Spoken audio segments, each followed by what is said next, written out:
Byron back out in front. William Byron with a great job of that side draft to slow the 16 down. Hard into the wall goes the 33. He collects the 5 of Michael Annett. Caution comes out.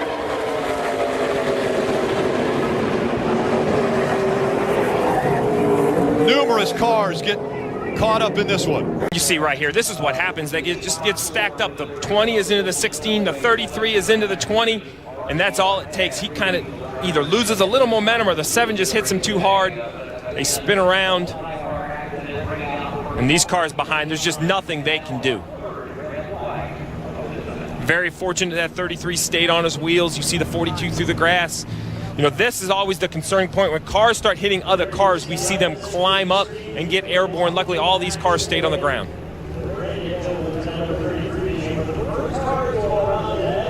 It's plate racing. It's Steve, you said they're all racing. They're racing for their teams, their fans. This is the nature of plate racing. You have to push. You have to shove. If you don't, your line never moves. But when you do push and you do shove, we have these incidences. And listen, once this wreck starts, it's, as a driver, you know, it's a terrible feeling. You're hoping you don't hit anything hard. You mentioned it. We've seen so many incidences where cars start flipping. It's a terrible feeling for a driver. Riding along at 100 miles an hour with the bat cam, and you see the wreck almost come back to the camera there. And they all crash.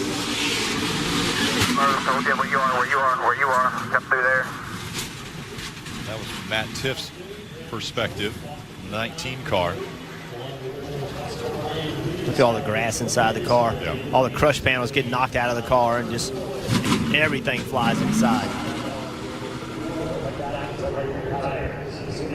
33, Brandon Jones into the wall. Comes back across, collects Michael Annett in the 5.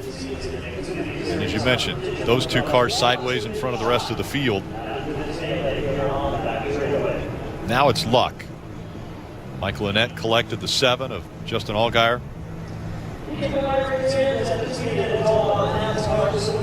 Well, this was the crash that we all felt was coming, but even leading up to this, we saw some huge moves, huge blocks. Joey Logano had William Byron all the way down to the double yellow line, getting into turn 1.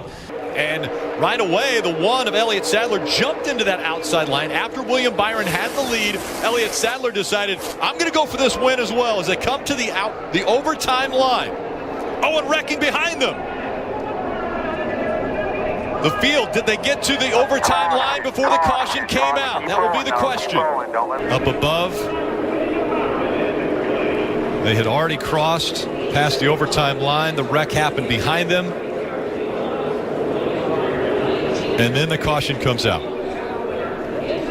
And you have to throw the caution. I mean, there's a huge wreck on them.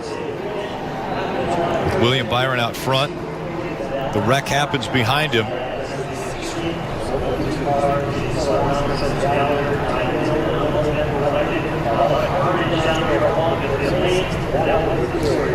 You know, Rick, it was kind of jumbled up from the word go. I mean, on board here with Scott Lagasse Jr. Look, he's looking for that 3rd lane, trying to get this run. And the 0 of Garrett Smithley either didn't know he was there or thought he could block that run. He just goes to the top and everybody follows. Oh, around goes the 4 of Kevin Harvick. Harvick spins around.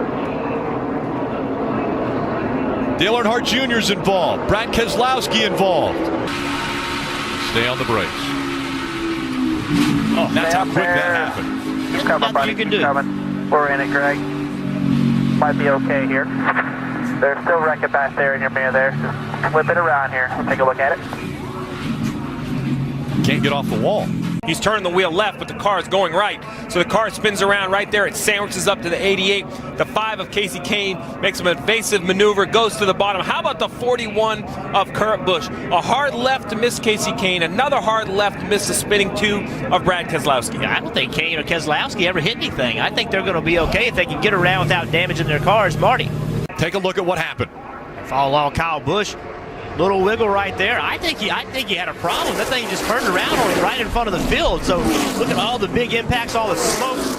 I didn't see any contact before he went around. I saw him wiggle, and then the car turned around sideways. Well, in front of the field was the key. This is the fear when it comes to Daytona. The accident in the middle of the pack. You have to be committed. You have to be wide open. Look how fast that happened. Joey Logano, a hard impact into Kyle Busch. You see the 42 of Kyle Larson, the 78 of Martin Truex Jr. He was many cars damaged. He was right in front of his brother. Kurt Busch was just behind him when he wiggled. Let's take a look riding along with Dale Jr. We're on board with Kyle Larson there. He locks it down, spins it to the inside. I don't see him hit anything too different. Nope, looks like just some minor damage. Joey Logano just nowhere to go. I mean, it happened so quickly. All you can see is smoke. You heard him lift. He saw that the nose of that car pointing the wrong way. Oh no, what am I going to do? Lift, lift, lift. Gets into it. And the spotters, you hear them. They're trying to give them information, but they know. I think it looks to me that the 18 had an issue or was having a handling issue. He was losing the car in front of him back against his brother's bumper, and I think the 41 turned around, not on purpose, but the 18 was slowing down, and you just cannot slow down in the packs. There's no doubt he started. You saw the back of the car. See right there, the car. I don't know. It just like to me, the car went around. It's a hard angle to tell, but obviously either he had a handling issue and he was chasing it, or something happened, but he's definitely got loose before he got touched. Parker. Guys, you are correct. He did have a problem. He had just come on the radio the lap before and said, check the left rear for a rub. They said, looks okay. Well, I think it was rubbing. Maybe had a left rear going down. Back just a bit in that inside line, the 17 of Ricky Stenhouse Jr. Look at the hands on AJ Allmendinger. Up in the air goes the 42 of Kyle Larson. Caution comes out. And another contact. Matt Kenseth hits. The one of Jamie McMurray flying down pit road. He get back on the ground without flipping.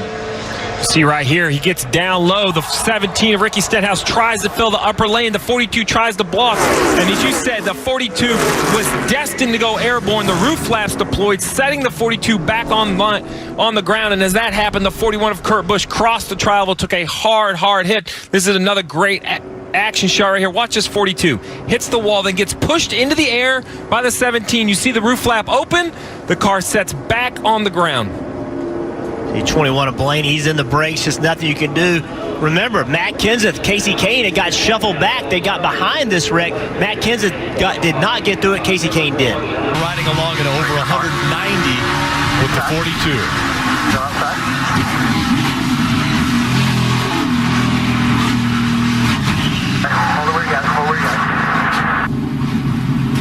His hands off the wheel for 90% of that. Took his hands off the wheel, hoping not to injure his hands or his wrist.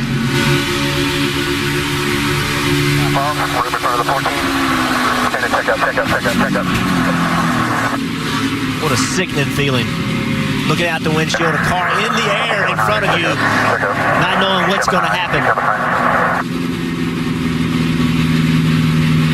That was Ryan Blaney's vantage point. Once again, the 17 of Ricky Stenhouse Jr. had filled that hole, and a big hit by the 41 of Kurt Busch. The red flag has been displayed. Those are the angles that just tremendous impact. The 41 down the...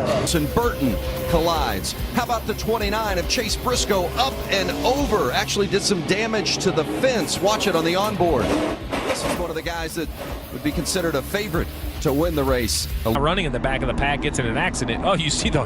Yeah, the 42 of Tyler Reddick. It was the grass that did all the damage to the front end. Yeah, you can see there's no damage to Ryan Seaton's car there. Who has the better restart? A drag race into turn one. Oh, Kyle Busch slides and does the 78. They both go up into the wall through turn one. Caution comes out. Lock her down. We're done. This is the result when you push, but if you don't, you're not going to win these races. The winless streak will continue for Kyle Busch. It now goes over a year. Look at the rear of that car just fold up. And we had just seen it on the previous restart, Rick. These two cars left the field by 1 second in one lap. They were hands down the two most dominant cars here today, both eliminated. I'm not sure I know who the favorite is now. We've been moving.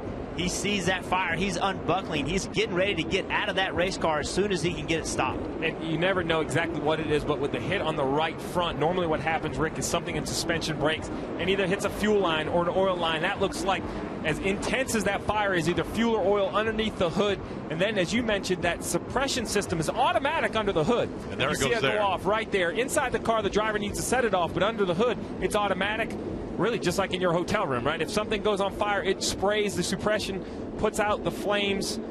But still, I mean, even with the fire being hot, it's got to be hard to breathe, Jeff, as a race car driver. See Clint Boyer across the corner and gets loose. Eric Jones is underneath him. Big impact.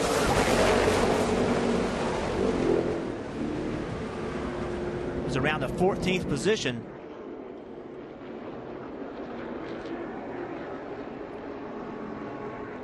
Going back across the racetrack, right in front. Yeah, the 41 of Kurt Busch. Big impact. There was a car in front of Clint that got loose, yes, but then it saved it, and that's what drew my attention away from Clint Boyer. But if you look right behind that car, that's where the 14 actually loses control. Yeah, I believe it's Paul Menard that got loose.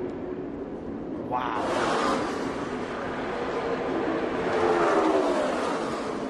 And that was, Kurt Busch would have avoided this, but the 14 came up. Let's ride along with Kurt Busch on the helmet cam. You see him crash it down. Crash it. Coming up. He's coming up. Coming in the middle.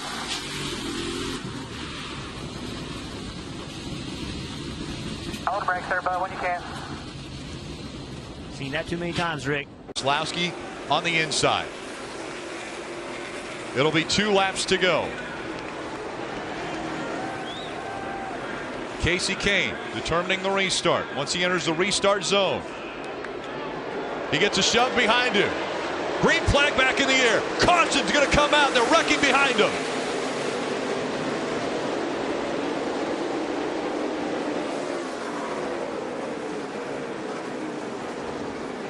Eric Almirola, Ryan Blaney.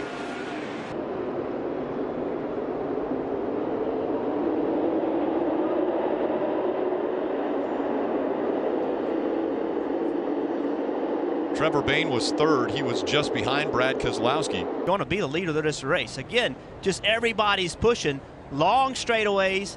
Everybody wants to be the first line into turn 1. And it's hard to reference, but it looks like Casey Kane chooses to wait to the end of the restart zone. Now, he can absolutely do that. He can fire the race anytime in start that zone. But the problem when you wait, as soon as I get to the line, do I wait and try to get them to check up? I mean, those are the games that are played within that zone, and he chooses to wait. He has every right to do that, but the field behind him bunches up. He gets his rear tires lifted up. The 2 gets a better acceleration. He ends up getting the lead of the race. Yeah,